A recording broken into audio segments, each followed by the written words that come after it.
Mes chers compatriotes, vous le savez, la plupart de nos concitoyens sont dégoûtés en fait par la politique, dégoûtés par les responsables politiques, et ils estiment qu'en fait ils multiplient les promesses et puis en fait ça ne débouche jamais sur la réalité. En fait, ils ont le sentiment qu'on leur ment toute la journée. Et du coup, ils ont un peu, certains d'entre eux en tout cas, ont un peu envie d'envoyer balader tous les hommes politiques en disant qu'ils sont tous du même acabit. Et on voit quoi? On voit augmenter l'abstention. L'abstention, par exemple, aux élections européennes d'il y a 5 ans, enfin d'il y a 4 ans et demi, qui avait dépassé 50%. Alors, je suis là pour essayer, depuis 16 ans, d'essayer de faire comprendre le pourquoi. Pourquoi est-ce que les responsables politiques mentent-ils à ce point? Et évidemment, certains se disent « Oui, mais pourquoi M. Asselineau serait-il différent des autres ?» Eh bien, je suis là pour vous montrer pourquoi je suis différent. Et en particulier, comme je vais le faire maintenant avec vous, je vais faire un exercice auquel aucun autre responsable politique ne se prête jamais. C'est de comparer les propos qu'on a pu tenir il y a 1 an à ce qui se passe maintenant sous les yeux. Plusieurs années auparavant d'ailleurs. J'aurai l'occasion de le refaire à de nombreux égards dans les mois qui viennent. Mais là, je voudrais prendre un exemple qui est tout à fait flagrant, parce que tout le monde l'a à l'esprit. Et il y a 1 an, le 26 septembre 2022, la coalition qui était en Italie dirigée par Mme Giorgia Meloni, avec le soutien de la Lega de Salvini et avec le soutien de Berlusconi, plus un 4e petit parti, eh bien, cette coalition menée par le parti Fratelli d'Italia de Mme Meloni était arrivée en tête aux élections du 26 septembre 2022 et donc a ouvert la porte, quelques semaines après, à l'élection de Mme Meloni, selon la constitution italienne, son élection comme présidente du Conseil par la Chambre basse italienne. C'est comme ça que ça se passe en Italie. Donc en fait, le 26 septembre 2023, ça fait 1 an que l'on peut parler de l'accession au pouvoir de Mme Meloni. Alors je veux revenir avec vous là-dessus parce que il faut comparer ce que l'on vous a expliqué il y a 1 an, un peu plus d'1 an même, ce que les médias et les différents responsables politiques vous ont dit, comparé à ce qui s'est passé en effet. C'est justement en comparant ce qu'on vous a raconté et ce qui se passe, et en comparant tous les responsables politiques sur ce critère, que vous allez pouvoir vous faire une opinion sur le sérieux, l'honnêteté, la vision, l'intelligence des situations, la perspicacité, la franchise des responsables politiques qui se présentent devant vous.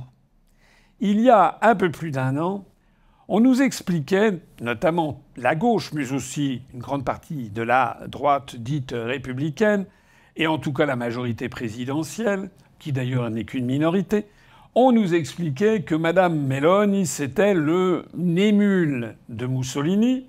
Elle avait d'ailleurs été, dans sa jeunesse, dans la branche jeune du Movimento Sociale Italiano, qui était le MSI, qui avait inventé le symbole de la flamme tricolore, dont le fondateur, c'était Giorgio Almirante, qui était un ami de Jean-Marie Le Pen, et il avait donné son accord à Jean-Marie Le Pen pour qu'il reprenne à son compte cette flamme tricolore, en remplaçant le vert par le bleu, ce qui avait fait le logo du Front National.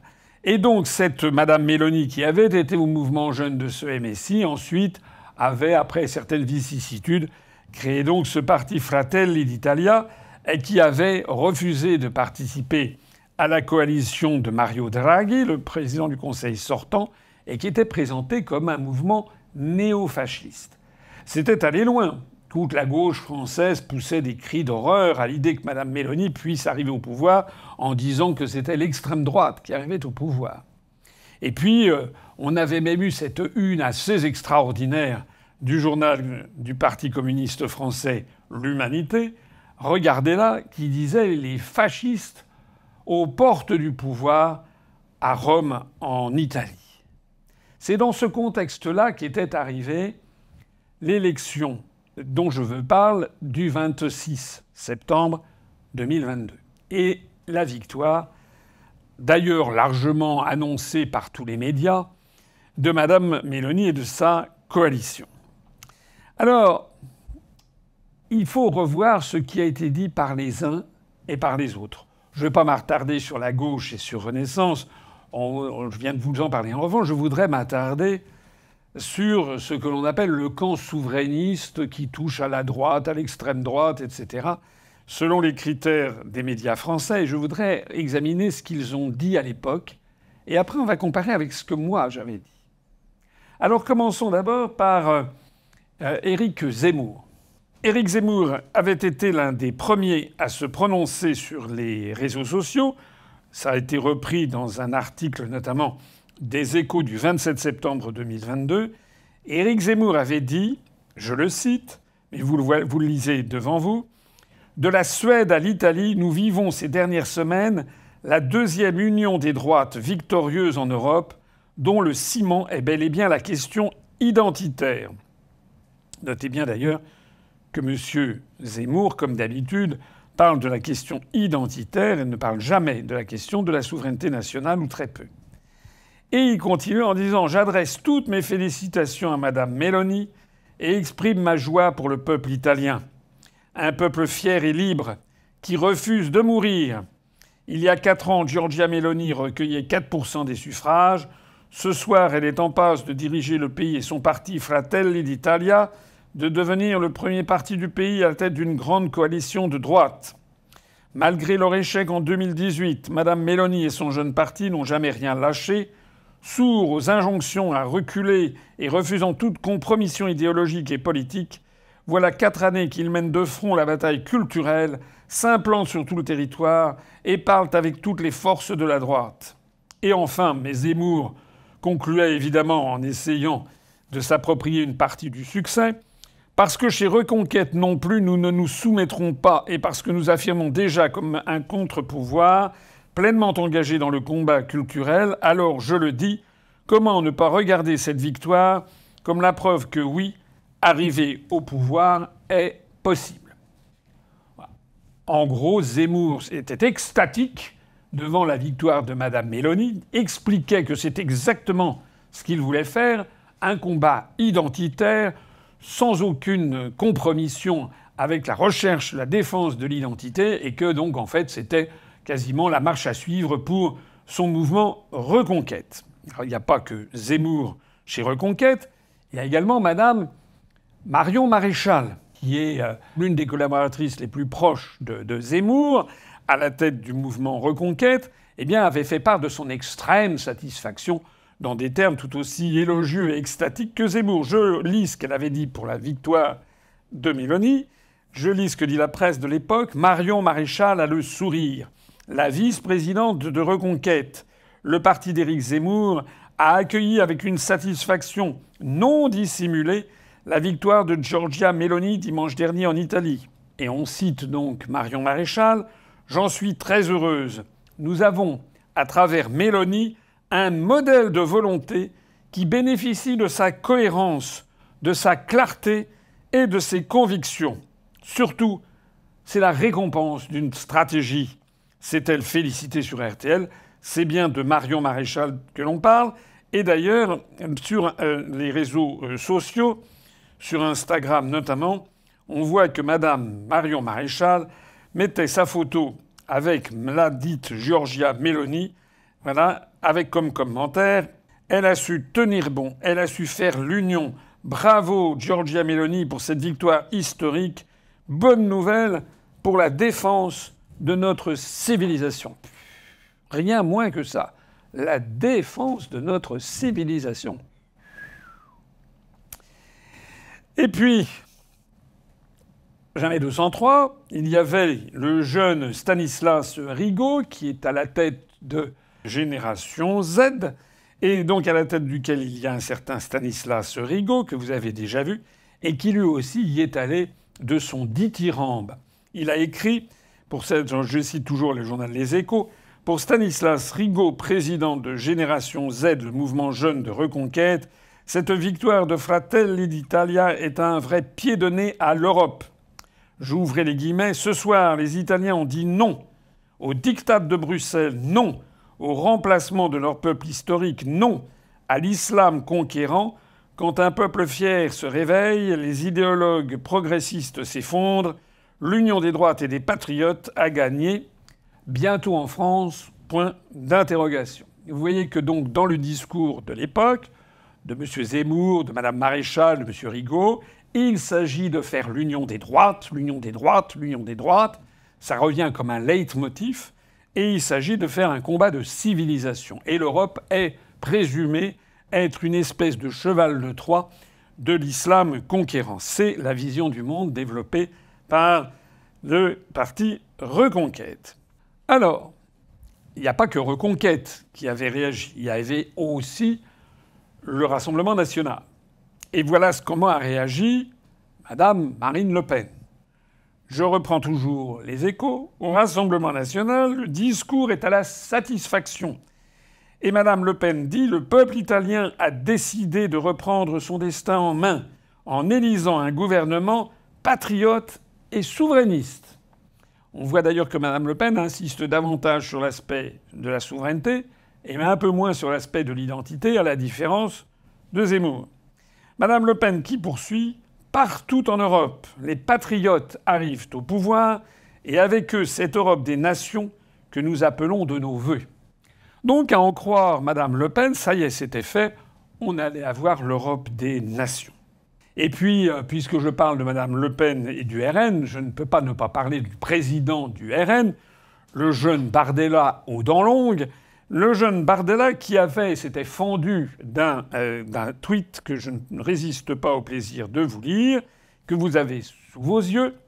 Les Italiens, alors M. Bardella dit, les Italiens ont offert une leçon d'humilité à l'Union européenne qui, par la voix de Mme von der Leyen, prétendait leur dicter leur vote. Aucune menace d'aucune sorte ne peut arrêter la démocratie. Les peuples d'Europe relèvent la tête et reprennent leur destin en main. Voilà. Reprennent leur destin en main. C'est comme Mme Le Pen qui disait la même chose et on fait de la même chose que ce que disait Reconquête. Alors j'ai parlé de Reconquête et de Génération Z, je viens de parler du Rassemblement national et les Républicains dans l'histoire. Eh bien, à peu près comme les autres. On lit toujours dans les Échos, je le cite, « Plusieurs dirigeants du parti de droite, donc des Républicains, à commencer par 2 candidats à la présidence LR, Éric Ciotti et Bruno Retailleau, ont vu, eux, dans la victoire de Giorgia Meloni, un signal des électeurs italiens contre l'Europe, et notamment la présidente de la Commission, Ursula von der Leyen.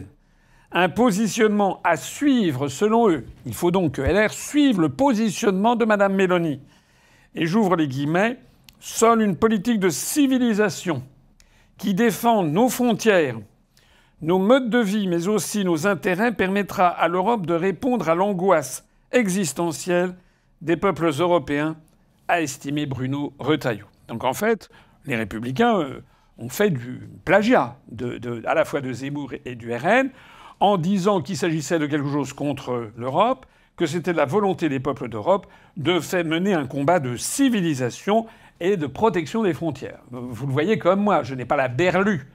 Et là, on peut reprendre, j'ai pris le journal Les Échos parce qu'il est très fiable et il a beaucoup de citations que j'ai retrouvées, on le trouve de l'époque, mais allez regarder si vous avez le moindre doute sur toutes les déclarations des différents responsables de ce que l'on appelle la droite ou l'union des droites.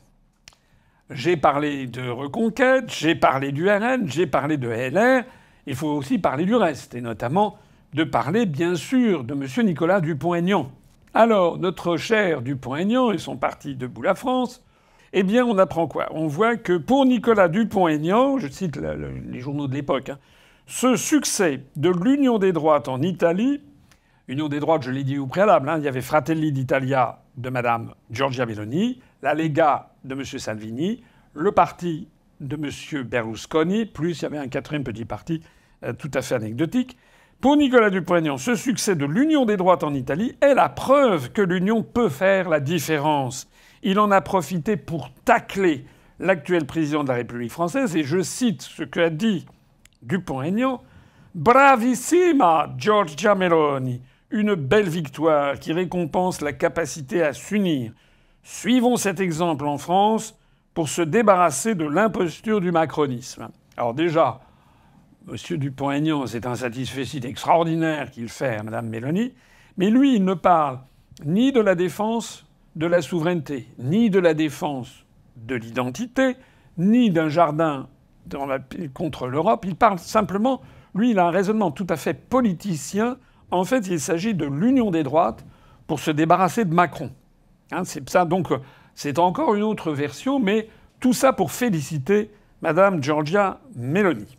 Alors, c'est pas tout pour Dupont-Aignan, mais joignant la parole à la parole, le 2 octobre suivant, c'est-à-dire environ une semaine après, Nicolas Dupont-Aignan a lancé un nouvel appel à une alliance des droites. Je vois ce que disait le JDD. Regardez cet article du JDD du 2 octobre 2022.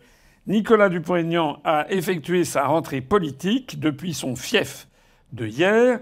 Ce samedi, inspiré par la victoire de Giorgia Meloni en Italie, il a proposé une alliance de la dernière chance pour la France, associant notamment Reconquête, le RN et les Républicains. Et en fait, il faut aller plus dans le détail de l'article pour bien percevoir la proposition de M. Dupont-Aignan. L'ancien candidat souverainiste à la présidentielle, Nicolas Dupont-Aignan, propose une union de toutes les droites en meeting hier dans l'Essonne. Il a préconisé une alliance de la dernière chance pour la France, des droites associant le Rassemblement national, Reconquête et les Républicains. Et il a nommé les personnalités qu'il voyait dans cette alliance, d'ailleurs. Il a cité Jean Lassalle, Florian Philippot, Laurent Wauquiez, Marine Le Pen, Éric Ciotti, Marion Maréchal, Éric Zemmour, Michel Onfray, Rachida Dati, Nadine Morano, François-Xavier Bellamy, Jordan Bardella et tant d'autres. Enfin, ça fait déjà beaucoup de citations. Franchement, droit dans les yeux, il y a moins de différence entre nous tous qu'entre Silvio Berlusconi, Matteo Salvini et Giorgia Meloni. La seule différence, c'est qu'elle a gagné et que nous avons perdu, a lancé l'ancien candidat à l'élection présidentielle devant l'université de son parti Debout la France. Voilà la conclusion que M. Dupont-Aignan tirait de cette affaire. On me permettra au passage de noter que mon nom n'était pas mentionné dans cet aréopage de personnalités de droite ou d'extrême droite. J'en profite pour le dire et redire et redire ce que je dis depuis 16 ans. Ce que, on semble-t-il, un certain nombre de personnes ne veulent pas comprendre, c'est que l'UPR n'est pas un mouvement de droite. Il n'est pas non plus un mouvement de gauche ni du centre. L'UPR a été continuellement classé par le ministère de l'Intérieur. Il y a un bureau qui est spécialisé là-dedans, Place Beauvau, pour écouter, regarder les programmes, les analyses de tous les partis de France et les mettre dans une case. Or, la lecture de la charte fondatrice de l'UPR, de notre programme, qui s'inspire étroitement de la démarche voulue par Charles de Gaulle en 1943 du Conseil national de la Résistance, le fait même que tous nos adhérents viennent de tous les échiquiers politiques, depuis l'extrême droite jusqu'à l'extrême gauche, que nous avons à la fois des anciens militants du Front National, du RPR de la grande époque, de l'UMP plus récemment, on a des anciens militants de partis socialistes, notamment du temps de Mitterrand, on a des anciens militants du Parti communiste français, du temps où c'était encore un parti communiste, etc. Eh bien, objectivement, notre mouvement est un mouvement de rassemblement au-dessus du clivage droite-gauche. C'est un mouvement au-dessus, justement, transpartisan. Et c'est la raison pour laquelle nous avons été classés en divers par le ministère de l'Intérieur, incapable de nous mettre dans une case. Alors je le dis une fois pour toutes, je l'ai déjà dit 50 fois, mais je le redis, l'UPR n'est pas un mouvement de droite, il n'est pas non plus un mouvement de gauche. C'est un mouvement de libération nationale. Je le répète, un mouvement de libération nationale qui appelle tous les Français à se rassembler à titre provisoire pendant les quelques mois ou 2, 3, 4 ans ou 5 ans qu'il faut pour chasser, bouter les Anglois hors de France, disait Jeanne d'Arc, pour reconquérir notre souveraineté nationale, disait Charles de Gaulle. Eh bien, tout au long de notre histoire de France, il a fallu qu'il y ait des mouvements, justement, qui se créent venus du peuple pour imposer en fait à la caste élitaire qui dirige le pays la volonté de reprendre notre souveraineté nationale. Donc, Nicolas Dupont-Aignan, il sait archi par cœur ce que je dis, mais il en a tiré d'ailleurs les conséquences, puisque dans cette liste, il n'avait pas proposé, il n'avait pas mis mon nom. Ce dont d'ailleurs je me félicite, puisque ça prouve qu'il avait compris que nous sommes différents. Alors mon tour d'horizon de la droite et de l'extrême droite et des souverainistes, etc., et de tous ceux qui militent pour l'union des droites, ne serait pas exhaustif ni complet si je ne mentionnais pas M. Florian Philippot. M. Florian Philippot, à la tête du mouvement Les Patriotes, qui s'était fendu d'un tweet que je vous lis, et qui est le suivant: « Bravo à Giorgia Meloni et à son équipe en Italie.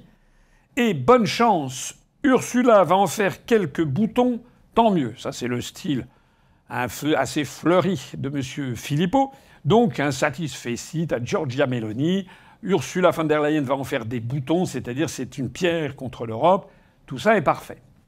Mais il y a un deuxième paragraphe dans le tweet de M. Philippot qui est le suivant. « Mais les promesses de servir l'intérêt national et la patrie buteront vite sur le mur de l'UE et de l'euro, de la CEDH et de l'OTAN, trahir ou en sortir. » Alors là, je m'arrête un instant ici parce que depuis un an, j'ai un certain nombre de personnes qui viennent régulièrement me dire « Oui, vous aviez raison sur Meloni, on en reparlera tout à l'heure, mais vous exagérez, M. Philippot disait la même chose que vous. » Non.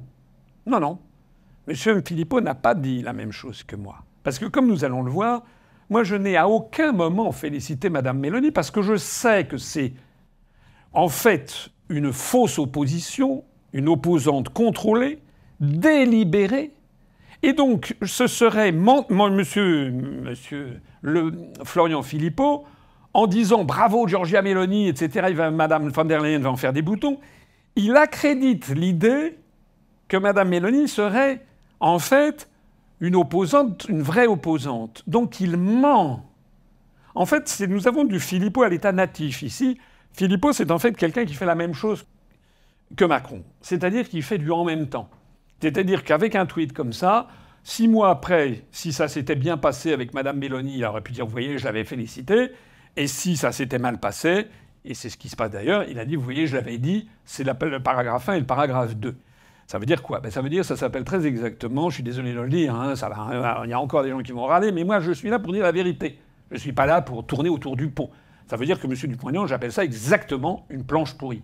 C'est-à-dire c'est quelqu'un qui, à tout moment, peut assurer ses arrières pour retomber sur ses pieds. Rien à voir avec moi, on va le voir, parce que moi je n'ai jamais félicité Mme Meloni. Au contraire, d'emblée, j'ai expliqué que c'était une fausse opposante. D'ailleurs, s'agissant de mouvement Les Patriotes, je signale que j'ai vu dans ces jours-ci qu'il a tenu un colloque ou un congrès, et dans lequel s'est exprimé M. Gilbert Collard. M. Gilbert Collard, qui est un avocat, et ça vaut le coup d'aller regarder son parcours politique depuis qu'il fait de la politique. Il est allé partout, mais absolument partout, l'extrême gauche, la droite, l'extrême droite. Il est passé par le Rassemblement national, par le Front national. Après ça, il est allé chez Reconquête. Et voilà, va-t-il pas que M. Collard, maintenant, se retrouve chez M. Philippot, si j'ai bien vu, puisqu'il était à son congrès.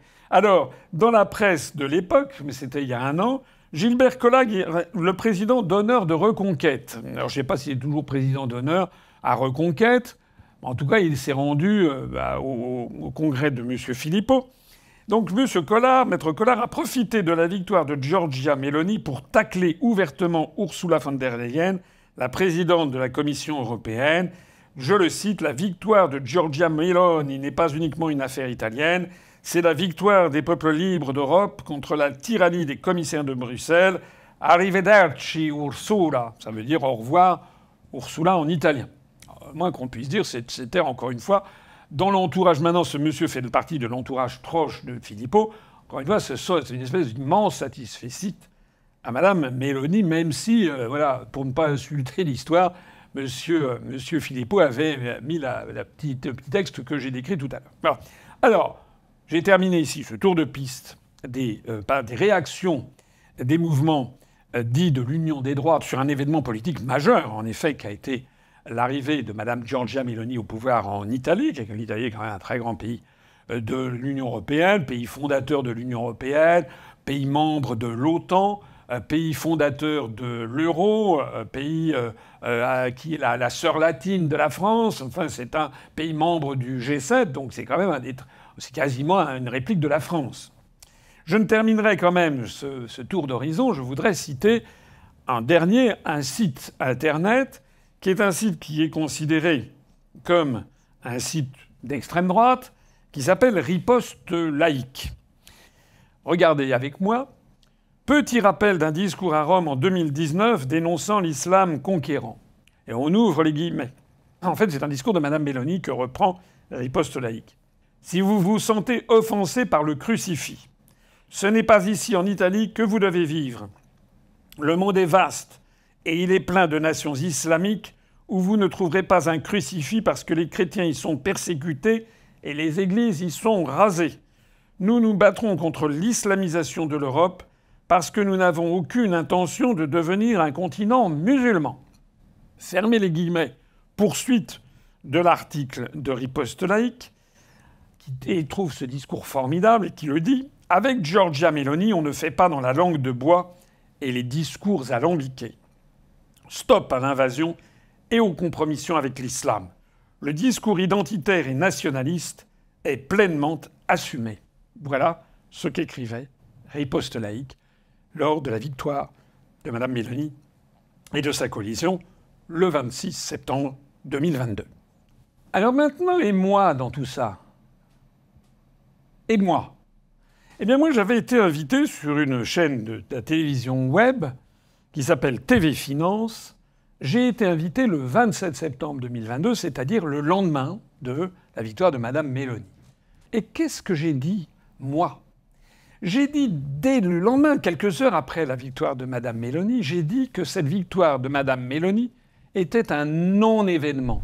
Ce lundi, c'est la victoire de Giorgia Meloni aux législatives italiennes. La présidente de Fratelli d'Italia, un parti néofasciste. Quel regard portez-vous sur cet événement politique? Écoutez, je vais peut-être vous surprendre, même pour moi, c'est un peu un non-événement. Parce que c'était attendu, annoncé, proclamé depuis des semaines, pour ne pas dire des mois. Et moi, il y a quelque chose que j'ai à l'esprit à chaque fois que je regarde la scène politique d'un pays européen. C'est est-ce que cet homme ou cette femme politique qui arrive au pouvoir, comment y est-il arrivé et quel était le traitement médiatique qu'il avait? Or, Mme Meloni a fait l'objet d'une promotion médiatique absolument colossale dans tous les médias italiens et même dans les médias étrangers. Alors, ce que certains spécialistes appellent la médiabolisation. C'est-à-dire qu'à la fois ils la promouvaient tout en critiquant, tout en disant, comme vous l'avez dit, qu'elle se réclamait à l'origine de Mussolini ou du néofascisme. Mais moi, ce qui me met la puce à l'oreille, c'est que les vrais opposants du système ne sont jamais médiatisés. C'est la preuve pour moi. Et quand vous prenez leurs documents, la première chose qu'on lit, c'est qu'il faut absolument rester dans l'Union européenne, rester dans l'euro, rester dans l'OTAN et défendre l'Ukraine contre l'agression russe. Voilà, donc à partir de ce moment-là, tout est bon.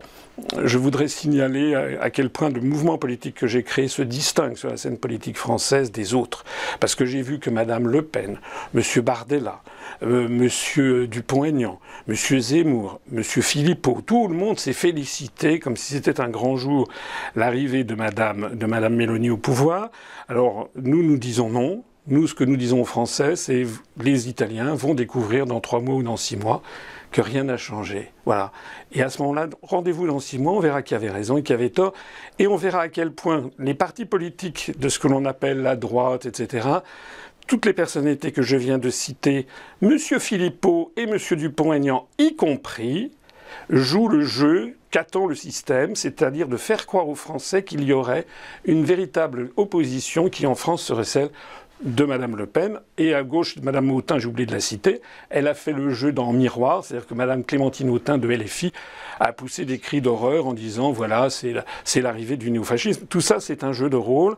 En réalité, la seule solution, vous le savez, c'est ce que je défends depuis 15 ans, c'est de mettre à bas tout ça et de sortir de l'Union européenne, de l'euro et de l'OTAN. Mais là, on n'a pas le droit de le dire, c'est pour ça que je ne passe pas dans les grands médias. Et je vous remercie de m'inviter. Et j'expliquais que c'était un événement parce que je disais que de toute façon, j'étais allé voir le programme de Mme Meloni, la coalition qu'elle formait avec les autres partis, et que dès le premier paragraphe, j'avais compris de quoi il retournait. J'avais compris qu'elle disait, dès le premier paragraphe, que l'Italie était un pays fondateur de l'Union européenne et qu'elle devait y rester. Que l'Italie était un pays fondateur de l'euro et que l'Italie devait absolument rester dans l'euro. Que par ailleurs l'Italie était membre de l'OTAN et qu'elle devait y rester. Puis elle précisait que l'Italie devait être avec l'Ukraine, contre l'agression russe et avec tous nos alliés de l'OTAN. Terminé, avais-je dit. Vous le voyez, c'était il y a un an. Moi, j'ai pas fait un truc style Filippo, bravo Giorgia Meloni. Non, non. Parce que moi, j'ai dit la vérité tout de suite aux Français. J'ai dit qu'à partir du moment où Mme Meloni disait ça, c'est qu'en fait, c'était une fausse opposante. D'ailleurs, je signalais également qu'elle avait été ultra promue dans tous les médias, comme actuellement M. Bardella ou Mme Marion Maréchal, ou également, dans un autre domaine, M. Édouard Philippe. Et je l'ai dit et redit, ça fait 16 ans que je le dis et que je le redis aux Français. Lorsque vous voyez quelqu'un, un responsable politique, homme ou femme, qui est projeté, propulsé dans les médias, même si c'est pour en dire du mal, c'est quelqu'un que les médias veulent promouvoir. C'est quelqu'un pour lequel les médias attirent l'attention du public. C'est comme par exemple Zemmour. Zemmour, en 2021, a fait l'objet d'une promotion inouïe, même si un certain nombre de médias, la plupart d'ailleurs, disaient c'est pas bien. Mais en même temps qu'ils disaient c'est pas bien, ils le montraient. Et évidemment, l'idée, c'était de le faire monter, puisqu'il y a énormément d'insatisfaction en France, et donc le grand public se disait bah, tiens, voilà quelqu'un de nouveau à quoi je vais me raccrocher. C'est exactement de ce traitement qu'a bénéficié Mme Meloni tout au long de l'année 2021-2022. Et donc, lorsqu'elle a été élue, contrairement à ce que disaient Zemmour ou Dupont-Aignan, c'est pas que l'Union a réussi. C'est tout simplement qu'au cours des années 2018 à 2022, elle avait créé un petit parti qui ne décollait pas. Ce parti n'a décollé qu'à partir du moment où les grands médias l'ont catapulté sur le devant de la scène en disant « Oh là là, quelle horreur, c'est la représentante de Mussolini, vous vous rendez compte? Quelle horreur !» Ça s'appelle la médiabolisation, c'est-à-dire une façon de promouvoir un candidat avec l'oligarchie qui fait croire que ce candidat lui fait peur. Et j'ai déjà expliqué que les milliardaires, les oligarques qui tiennent les médias, s'ils ont vraiment peur d'un mouvement politique qui ne serait pas dans leurs mains, ils n'en parlent jamais. C'est ce qui arrive à l'UPR. Il n'y a aucune ambiguïté de ma part sur qui est Mme Meloni et aucune ambiguïté de ma part sur aucun espoir à avoir. J'ai dit d'emblée que ce serait... En fait, il ne se passerait rien et que les Italiens seraient déçus. Alors maintenant, conclusion. La conclusion, nous sommes un an après. 26 septembre 2023. Un an après, qu'est-ce qui s'est passé? Qui avait raison? Qui avait dit la vérité entre toutes les personnalités politiques? Entre le journal L'Humanité qui disait que c'était les fascistes au bord du pouvoir à Rome, entre Mme Hidalgo qui se pinçait le nez, M. Macron qui refusait de serrer la main de Mme Meloni, etc., qui prenait des distances, nous jugerons sur pièce, etc., entre M. Zemmour qui exultait de bonheur, Mme Marion Maréchal qui trouvait ça formidable, qui se montrait en photo avec sa copine Meloni, avec M. Dupont-Aignan qui disait qu'il faut faire pareil, une union de toutes les droites, avec les Ciotti qui disaient on doit s'inspirer de ça, avec Filippo, Maître Collard qui disait c'est formidable. Et puis moi, qui d'emblée a dit non, les Italiens sont en train de se faire avoir. Alors maintenant, un an après, on peut voir qui avait raison. Alors qu'est-ce qui s'est passé un an après? Selon les toutes dernières données des douanes italiennes et du ministère de l'Intérieur italien, il y a eu entre le 1er janvier 2023 et le 16 août 2023, c'est-à-dire sous le gouvernement Meloni, 101 386 migrants qui ont atteint les côtes italiennes, ce qui représente plus du double du nombre enregistré sur la même période, 1er janvier, 16 août 2022, du temps de Mario Draghi, le prédécesseur de Mme Meloni. Et ça représente presque le triple de celui de 2021, où 34 556 débarquements avaient été enregistrés. Mme Meloni avait fait tout son discours avec des affiches terribles. « Basta l'immigrazione, fuori les immigrati », je ne sais plus quoi. Monsieur Zemmour, Madame Marion Maréchal, Monsieur Ciotti nous parlaient de combats civilisationnels. Le site d'extrême droite Riposte Laïque disait « Ça y est, enfin quelqu'un qui a compris contre l'islam conquérant ». Et en fait, Madame Meloni a multiplié par 2 le nombre d'immigrés venus du sud de la Méditerranée.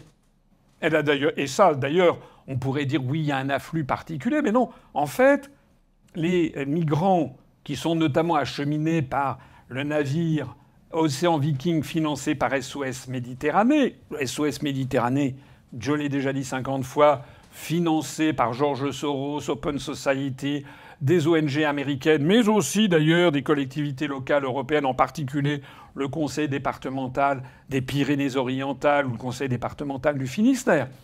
Donc, ou la ville de Paris qui a versé 100 000 euros.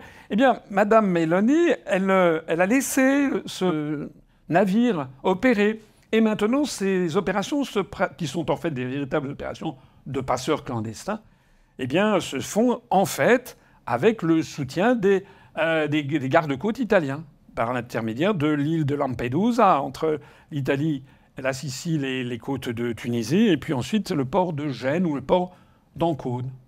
D'ailleurs, Mme Meloni, elle a également...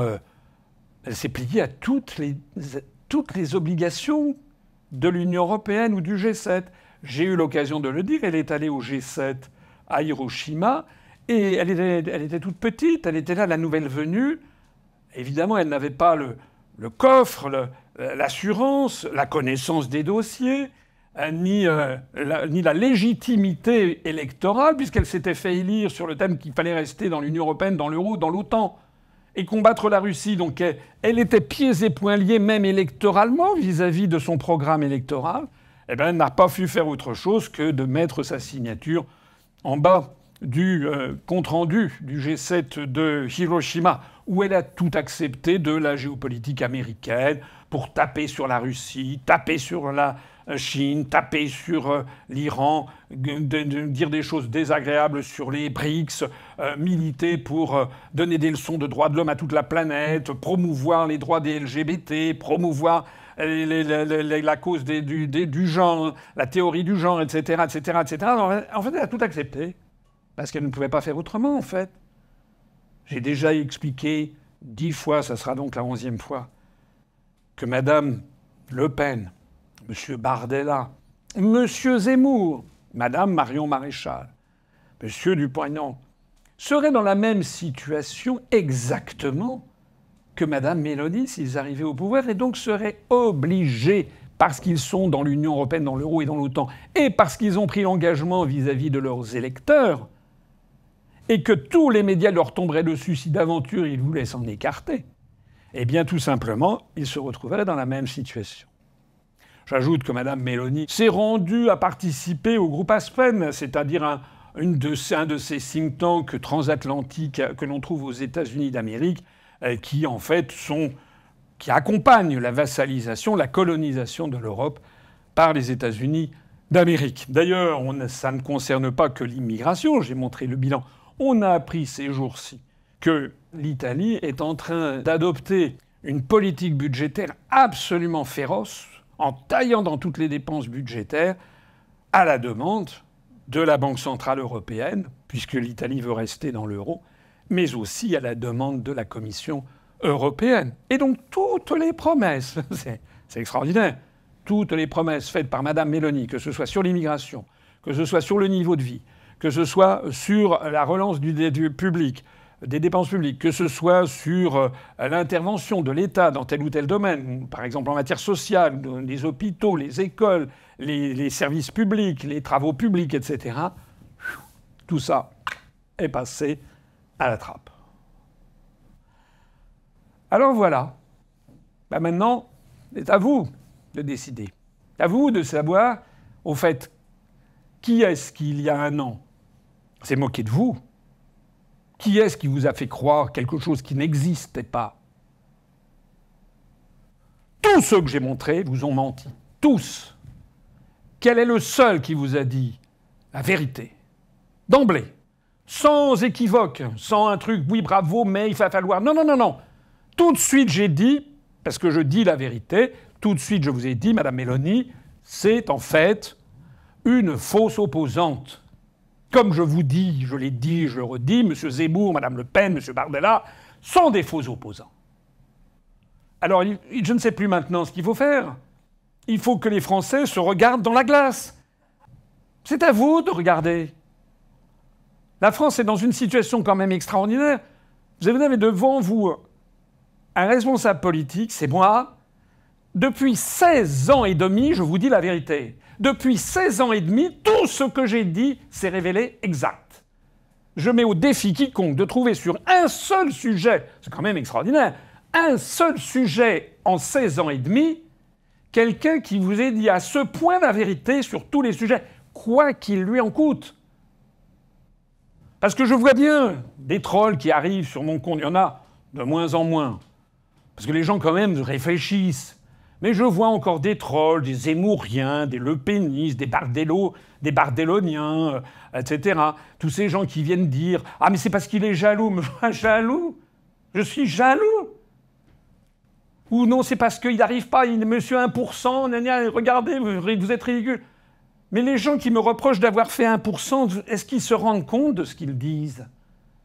Si j'ai fait 1%, c'est parce que j'ai été complètement caché. Donc les gens qui rigolent parce que j'ai fait 1% en 2017, en fait, ils rigolent de quoi? De leur asservissement. Ils rigolent des chaînes que les médias leur ont mis. Dans une démocratie normale, un responsable politique comme moi, qui dit de la même chose, les mêmes analyses, de plus en plus perfectionnées depuis 16 ans, qui ne s'est jamais trompé sur un sujet fondamental depuis 16 ans, ni même sur un sujet de détail, qui depuis 16 ans fait des vidéos qui sont de plus en plus suivies, où je dépasse 500 000, 600 000, 800 000, 1 million de vues, 1 400 000 vues, et qui néanmoins reste absolument interdit des grands médias. Les gens qui ricanent en disant que je fais des scores faibles, en fait, ils ricanent du fait qu'ils sont devenus des esclaves des médias. Alors réfléchissez à tout ça, faites circuler cette vidéo, que les gens se mettent en conscience, non d'une pipe, en se disant « Mais merde, je me suis fait complètement avoir il y a un an par Zemmour, par Marion Maréchal, par Le Pen, par Bardella, par Dupont-Aignan, par Philippot, tous ces gens qui étaient extatiques devant Madame Meloni. » Réfléchissez à ça, en votre âme et conscience. Et est-ce que, le 9 juin prochain, au moment des élections européennes, au motif que l'on ne m'aura pas vu dans les médias, qui continueront à me cacher, est-ce que vous allez continuer à vous dire « Ah ben non, le vote utile, c'est d'aller voter pour Bardella ou d'aller voter pour Marion Maréchal ?» Ça fait 40 ans qu'il y a des députés du Front National ou du Rassemblement National au Parlement européen. 40 ans! 40 ans! Vous allez en remettre encore une couche pendant 5 ans? Tout ça pour que ces messieurs et dames puissent ensuite s'acheter des résidences secondaires en France avec les émoluments qu'ils auront eus comme députés européens. C'est la seule conséquence. Je terminerai là-dessus. Si vous voulez vraiment que ça change, n'écoutez plus les médias. N'écoutez plus ces sirènes de... parce qu'ils vont vous mélanger, il va y avoir des médias qui vont faire mousser Bardella contre Marion, contre Bardella, contre Marion, et que fait Dupont-Aignan, etc. Ils vont vous focaliser là-dessus. Ne les écoutez plus. La chose terrible qui pourrait leur arriver, c'est que nous fassions, quand je dis nous, c'est moi-même et la liste que je mènerai, que nous fassions une percée inattendue, que nous fassions 7-8%, et que nous ayons des députés au Parlement européen, et que les députés au Parlement européen, ça serait autre chose que les députés de Mme Le Pen ou de M. Zemmour, qui l'un et l'autre d'ailleurs approuvent l'intervention militaire de l'OTAN, oui, de la France, En Ukraine, par exemple, nous, notre premier mouvement, si nous avons des députés, ça sera premièrement de demander que soient lancées des procédures de poursuite judiciaire contre la commission sortante, notamment contre Mme von der Leyen et ses fameux accords avec Pfizer, et également contre M. Thierry Breton, commissaire européen chargé du marché intérieur, qui organise la fabrication d'obus et de bombes à envoyer en Ukraine pour qu'ensuite ça soit balancé sur la Russie. C'est totalement inconstitutionnel et totalement illégal, ça n'appartient dans aucun traité. Notre deuxième mouvement, si on a des députés européens, c'est que nous demanderons dans l'hémicycle l'arrêt immédiat des sanctions contre la Russie. Nous demanderons l'arrêt immédiat de l'envoi de milliards d'euros au régime des néo-nazis de Zelensky parce que c'est un régime de néo-nazis. Et nous demanderons l'arrêt immédiat de l'envoi des armes à Zelensky. Et en faisant ça, d'ailleurs, nous ne sommes pas anti-ukrainiens puisque malheureusement, ce qui est en train de se passer aujourd'hui, c'est une hécatombe affreuse en Ukraine. Même le secrétaire général de l'OTAN, Stoltenberg, a dû reconnaître récemment qu'il y avait plus de 500 000 morts de jeunes Ukrainiens pour rien. Voilà, si nous avons des députés, eh ben ça va déménager. Et c'est justement pour ça, c'est parce qu'ils le savent, que je ne suis pas dans les sondages, que je suis caché de tous les médias, et qu'en revanche, les médias vont faire mousser l'opposition prétendue entre Bardella et puis Mme Marion Maréchal, qui l'un et l'autre, en fait, ne changeront rien de plus que ce que Mme Meloni a changé. Vive la République et vive la France!